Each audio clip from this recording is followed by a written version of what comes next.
চলে আসবে। বিজেপি আসুক না, কি হবে? বিজেপি আসুক না। উত্তরপ্রদেশে বিজেপির সরকার, গুজরাট, মহারাষ্ট্র, গুজরাট, মধ্যপ্রদেশ বিজেপির সরকার। কোনখানে দেখেছে যে সরকারি টাকায় মন্দির হয়? উত্তরপ্রদেশের বিজেপি মোদী পারে, পারে, যোগী পারে, গুজরাটে পারে, কেউ পারে না। আমরা পঞ্চায়েত সমিতি চালিয়েছি, কোন ধর্মস্থানে কোনদিন সরকারের। আপনারা প্রত্যেকেই বক্তব্য শুনলেন, আপনারা প্রত্যেকেই বক্তব্য শুনে বুঝতে পারলেন যে বক্তব্যটা দিয়েছিল আমাদের আইএসএফের একজন কর্মী, সুন্দর আলোচনা করলেন। তাই আমি বলবো যে আপনারা এই রকমভাবে যদি আপনার চিন্তা ধারণা যদি থাকে, অবশ্যই উপকার হবে বলে আমরা আশা রাখছি।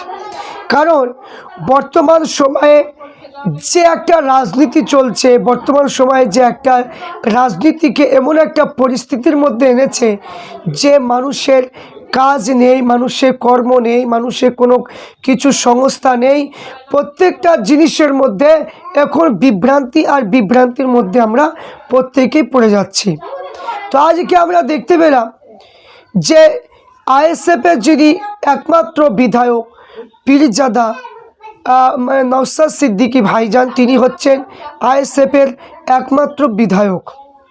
আমরা দেখেছি ভাঙড়ের মানুষ যেভাবে তাদেরকে আশীর্বাদ করে, ভাঙড়ের মানুষ যেভাবে ভালোবাসে, মানে কি সবাই যেভাবে তাকে আশীর্বাদ করেছিলেন ভাঙড়ের মানুষ।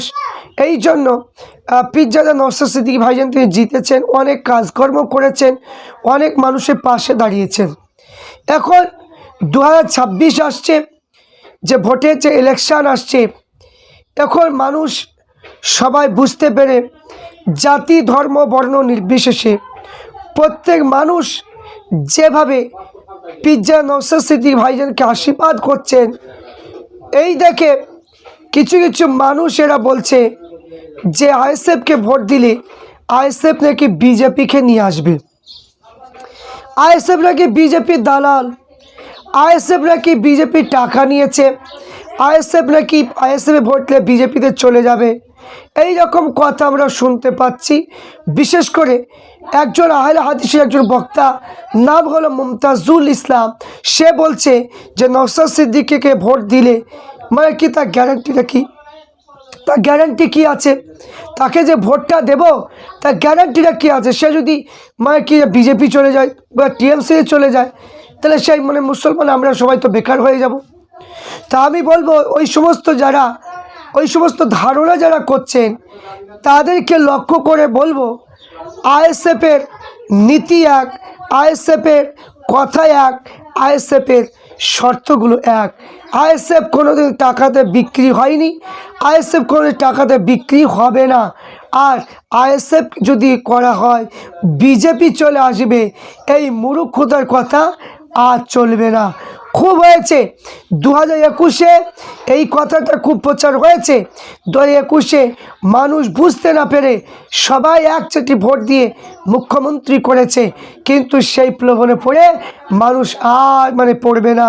কারণ আজ যদি নতুন যে দল বাহির হচ্ছে, আজ আইএসএফ দল 2021-এ প্রতিষ্ঠিত হয়েছিল, আজ বিজেপি আসবে বলে ভয়। তো বিজেপি তো অলরেডি তো অনেক সিটে জিতে আছে, সেই সময় তো আইএসএফ ছিল না। তাহলে আইএসএফ কি নতুন দল, সেটা কি প্রতিষ্ঠিত হবে না? আইএসএফ দল থেকে কি মুখ্যমন্ত্রী হবে না? অবশ্যই হবে। কিন্তু এখানে বিজেপি আসবে বলে ভয় লাগানো, এইগুলো কখনো মানুষ ভয় চমক দেখিয়ে কোনো কাজ হবে না, কোনো কাজ হবে না। তাই প্রত্যেককে বলবো যে আপনারা আশীর্বাদ করুন আইএসএফের বিধায়ক পীরজাদা নওশাদ সিদ্দিকী ভাইজানকে। 2026-এ হাতকে শক্ত করুন। অবশ্যই নওশাদ সিদ্দিকী ভাইজান প্রত্যেক মানুষের হয়ে কাজ করবে, প্রত্যেক মানুষের হয়ে কথা বলবে। কারণ আজ আমরা দেখতে পাচ্ছি যে পীরজাদা নওশাদ সিদ্দিকী ভাইজান যেভাবে মানুষকে মানুষ মনে করে গরিব মানুষের পাশে দাঁড়াচ্ছে, গরিব মানুষের উপকার করছে, মানুষের কোনো কিছু সমস্যা হলে তার তড়িঘড়ি তার পাশে দাঁড়ানোর চেষ্টা করছে, এই তো হলো আমাদের ভাইজান। এই তো আমাদের ভাইজান।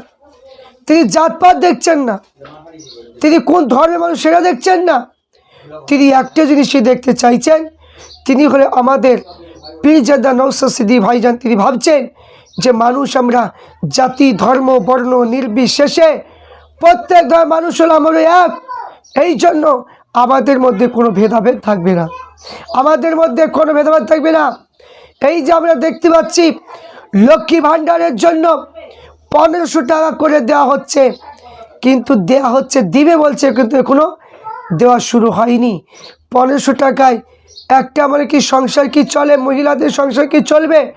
কোনো দিনই চলবে না। এবার যুবক ছেলেদের জন্য চাকরির কথা, মানে কি চাকরি এবং মানে কি কাজ সংস্থা না দিয়ে বলছে যুবক ছেলেদেরকে বেকার ভাতা মানে কি দেওয়া হবে 1000 টাকা করে।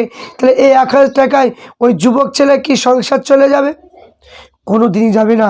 তাহলে এখানে আমরা ওইগুলো চাই না, আমরা কাজ চাই। জিনিসের দাম কমাতে হবে, জিনিসের দাম কমানো দরকার, মানুষের কাজ সংস্থা দরকার, গরিব মানুষের ঘরের প্রয়োজন, ঘর দরকার, রাস্তাঘাটের দরকার এবং মানুষের চাকরি দরকার, স্কুলগুলো ভালো পড়াশোনা হওয়া দরকার। আর এইগুলো যেগুলো প্রয়োজন, হসপিটাল দরকার, যেগুলো মানে ডাক্তার ভালো ডাক্তার ট্রিটমেন্ট করবে সেইগুলো মানে কি ভালো ডাক্তার দরকার, যেগুলো প্রয়োজন, যেগুলো মানুষের সুবিধা মানে করা দরকার সেইগুলো করার চেষ্টা করুন। অবশ্যই সেইগুলো আমাদের প্রয়োজন, কিন্তু আজ সেইগুলো বাদ দিয়ে, আজ কাজকর্ম বাদ দিয়ে আজ মন্দির করাতে ব্যস্ত। আজ মন্দিরে মানে কোটি কোটি টাকা খরচ করে আজ মন্দির তৈরি করা হচ্ছে, মুসলমানদের জন্য কিছুই করা হচ্ছে না। এই জন্য মুসলমান বুঝতে পেরেছে আমাদেরকে নিয়ে শুধু ব্যবহার করা হয়, আমাদের জন্য কিছু কাজ করা হয় না, কিছু কাজে আসে না। এই জন্য মানুষ বুঝতে পেরেছে, এই জন্য আজ মানুষ সবাই বুঝতে পেরেছে যে বিজেপি আসলে বিজেপি কোনো আসতে পারবে না, বিজেপিকে কোনোদিন আইএসএফ সাপোর্টও করতে পারবে না। আইএসএফ কখনো মানে কি যে কখনো হবে না, আইএসএফ কখনো মানে বিজেপি কখনো হতে পারে না। আইএসএফ বিজেপি টিএমসি দুটোই মানে কি যে দুটি থেকে মানে কি যে পরাজয় করে দিয়ে আইএসএফ জিতবে 2026-এ। জনগণ যদি চায় যে না আমাদের একটা ভালো জিনিস একটা তৈরি হবে, আমাদের ভালো মানুষের পাশে দাঁড়িয়ে কাজ করবে, এই জন্য সবাই আইএসএফ মানে কি করবে, তাই বিজেপি আসবে এই কথাটা কোনো দিনই মানা যায় না।